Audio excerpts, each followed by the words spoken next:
Hello there guys, and welcome back to the channel. Right, so we are set to get a new Battlegrounds meta today, and it is going to be in some ways similar and in some other ways vastly different. The current Battlegrounds meta that we have is extremely open meta, where you can run all your best champions and you're basically going to do fine. There are a handful of matchups that are different or harder. There are a handful of champions that do better, but effectively, you can just use just about anyone. That is no longer going to be really the case. I do suspect that we will have to lean in much more in the attacker buff, and it is also going to be quite finicky and somewhat more restricting. So let's break it down. First of all, again, here the devil lies in the detail. So a lot of champions that would seem like they should do well won't, and a lot of champions that you might not necessarily think will be like crazy good attackers or defenders will be, and I'll try my best to explain it. First, again, speaking of attacker buff fully operational that affects all tech champions when they cannot have their ability accuracy lowered, which means any tech champion, for instance, can take domino. However, whenever tech attackers gains armor up buff or inflicts armor break debuff, remove one of the defender's prowess effects, and then you gain passive fury effects. Here the keyword is armor up buff. Now, future Ant-Man's nano armors are buffs and they count as armor ups, but more and more tech champions have moved in the direction of armor up passives. So for instance, something like Lady Deathstrike will not work. She doesn't have armor breaks and she doesn't have armor up buffs aside from the one that she gains at the beginning. Similar story with something like Iron Man Infinity War and champions that just do not gain armor ups or armor breaks. So a lot of the tech champions will be very good and important. Quite few of them will not. And that again is the key detail here. You need tech champions, not just tech champions, but tech champions with armor up buffs or armor breaks. Now, looking at the defender buffs, there's one node that actually affects the gameplay itself, and then there are two nodes that effectively seal the meta closer. Now, window of opportunity stun is a tricky node that, again, in theory, you could use pretty much anybody in. The defender starts the fight stun immune. Whenever they would be stunned, the attacker is stunned instead for 4 seconds. This immunity lasts for 12 seconds, then goes on cooldown for 12 seconds before returning. When the immunity returns, you purify all the stun debuffs. So, you will just not be able to parry a lot. You will have times when you can parry, you will have to pay attention, and you will have times when you absolutely cannot parry. This automatically means there will be times when you parry by accident, get stunned, and get wrecked. This means that there will be times when you end up taking more block damage in order to find an opening, especially if you're not super comfortable intercepting. And that means that parry-heavy champions are going to be somewhat gimped. And that also means that a handful of defenders will have quite a bit of an advantage. Here a great example is something like Quicksilver, for instance, because Quicksilver is a champion that, well, just requires you to parry him in order to get rid of the whiplashes. If you can't parry him for 12 seconds straight, you're probably going to take some detonations and you're going to have a much harder time getting rid of all of that stuff. And also the remaining nodes could potentially make him even chunkier. Similarly with Wong, because if you cannot land a parry and get your heavy attack in when it's required, you're going to end up taking a burst of damage, or you're just going to have to wait for 12 seconds without hitting him, dancing, hoping not to get cornered. So Wong is going to be more dangerous.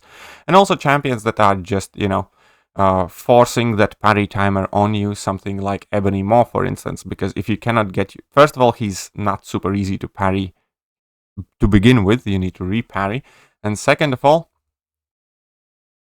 you need to keep knocking him down in order to avoid getting faltered, or you're going to get delayed again and it can turn nasty. So champions like that, through window of opportunity stun, are going to get quite a bit of advantage. Now, here we will have, again, discussion about these escalating prowess buffs and prowess protection, because both of them have, again, important nuances in their wording.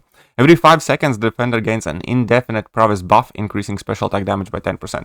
Now, the fact that this is a buff is awesome for Mystic Champions, which means Mystic Champions will also largely be viable if they have access to Nullification, Neutralize, and stuff like that.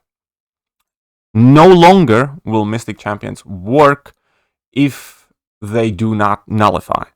For instance, these buffs are indefinite and will remain on the defender forever, which means abilities like Mojo or Kindred or whatever will do nothing because they are indefinite buffs, and Mystic Dispersion, again, without the nullification itself, will do absolutely nothing. So you need your Fate Seals, nullifications, and neutralizes and staggers and things like that.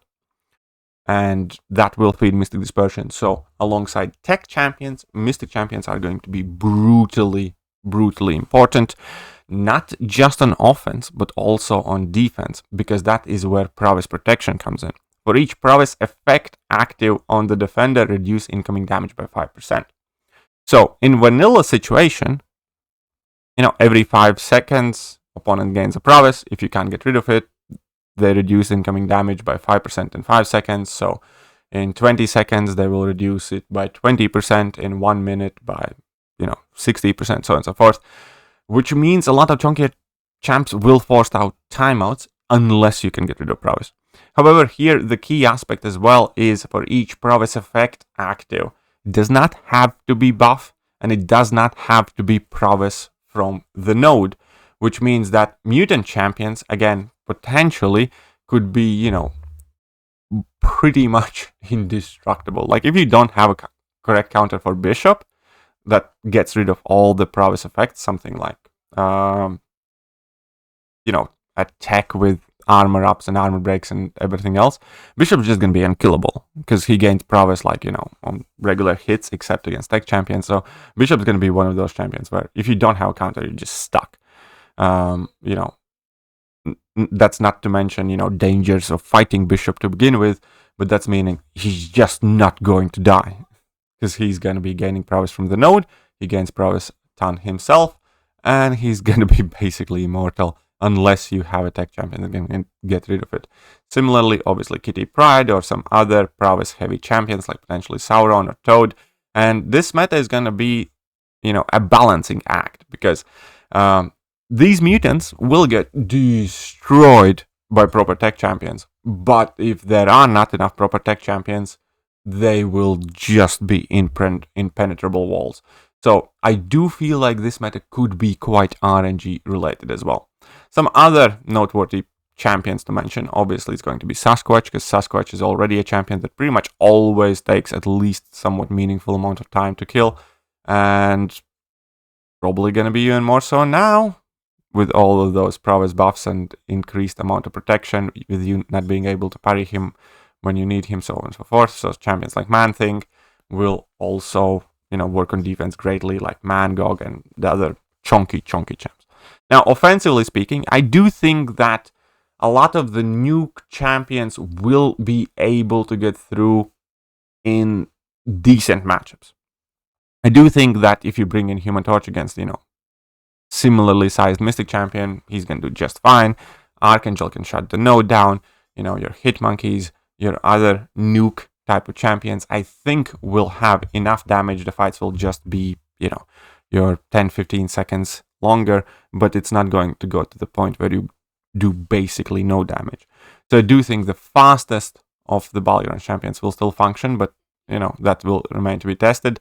And one class that most of the classes will be severely gimped, and we do need to ideally look for staggers. For instance, in Titania's kit, I do think Titania is going to be vitally important science champion for this meta, because you can just heavy your way to the level 3, staggering opponents' Prowess effects, and then, nuke them down, basically. And with Titania as well, you can get your openings for heavy attacks with Haymakers without having to parry. Then obviously we're going to have Archangel. You do need to be really careful of window of opportunity stun with Archangel. I do actually, the more I think about it, the more riskier it is. I'll probably be leaving him out, but he can shut the node down and therefore disable the protection aspect of it. Obviously, a lot of tech champions will work. Future Ant-Man is a great example. He gains armor ups like nobody's business. Obviously, we have Nimrod, we have Make Sentinel. We're going to have a lot more. I'm not going to go through all the tech champions that I think are going to be great. I think there's going to be a lot of them. We can go through the tech class, briefly. Sam Wilson, sure. Civil Warrior should do fine. We have Howard the Duck. I think Hulkbuster will do fine.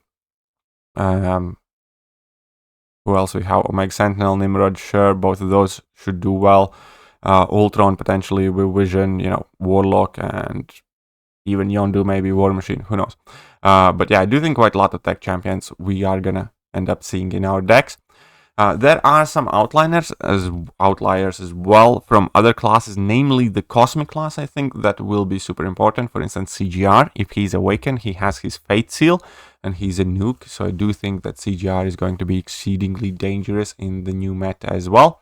And then we have Venom that can effectively nullify the prowess buffs as well with his level 1s, and that will, help him heal up the damage and kind of supercharge him. Similarly with Venom Pool, you can just spam your level 1s and you're going to be putting bleeds on the opponent, and you are going to be nullifying the opponent's prowess effect. So I do think Venom Pool, if you do have ranked 1 up, or if you have a 7-star Venom, those are going to be great help. In Mystic department, again, the most important things that we are looking for are going to be the nullification, neutralize, Fate Seal ability. So I do think Juggernaut is going to be an absolute menace still. I think Scarlet Witch Sigil is going to be an absolute monster. Even if you have a rank 3, definitely put her in the deck, because obviously she will be able to steal those prowesses. You will have to play around the window of opportunity stun, without a doubt, but within those, 12 seconds, you can get in a bunch of parries, get yourself like a level 2 or level 3, and just nuke the opponent down. I feel like she's going to be a very strong champion.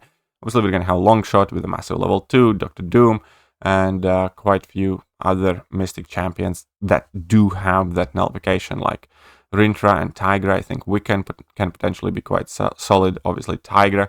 I think Hood will do great things. I actually do have a Hood video coming up quite soon as well within the upcoming days. I hope you guys are excited for that one. That will be a 6-star rank 5 Ascended Hood. But yeah, so that is my kind of like the prediction outlier for the upcoming meta. I do think the decks are going to be extremely Mystic and tech heavy this time around. If in the first 2 weeks we could basically just use about anyone, so we didn't have to run a lot of tech champions. I think that changes pretty much now, because there will be champions like Bishop and Kitty and stuff like that, where unless you have a great counter, you're just done. It will be interesting to see whether Ronan still works. He could, but yeah, we're gonna have to wait and see for that one, and whether he finishes fights on time, because again, opponents will be gaining the buffs that will reduce the damage, but at the same time you will be stun locking. No, wait, window of opportunity stun kind of disables that. Never mind, scratch that, no Ronan cheese anymore, because of window of opportunity stun. But yeah, so that is what I think of this meta. I do think it's going to be significantly more RNG and draft based, truthfully speaking. I don't think the window of opportunity stun node being the only node that actually affects the gameplay itself is something that's going to be super tricky to play around. There's not going to be like mega block damage coming in and stuff like that. And yeah, it's just going to be, to finish the fight, not to time out. But here we are. Let me know what you guys are thinking about the upcoming meta, and I will catch you guys soon. Bye.